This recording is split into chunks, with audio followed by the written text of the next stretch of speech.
How to install Bakkesmod for Epic Games Rocket League. Now in this video, I'm going to provide you one specific resources for you to be able to install Bakkesmod for your Epic Games Rocket League. It's very easy.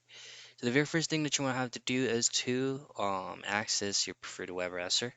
But on this video, I'm going to be using Google Chrome. Now head down to the search tab and then type in Bakkesmod. Now choose on the very first result that says Bakkes plugins.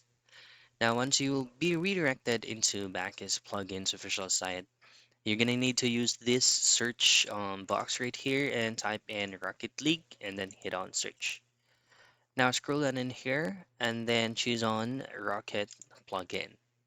Onto the next page, you will be seeing a lot of information right here as to how you can use them or how you can run the plugin.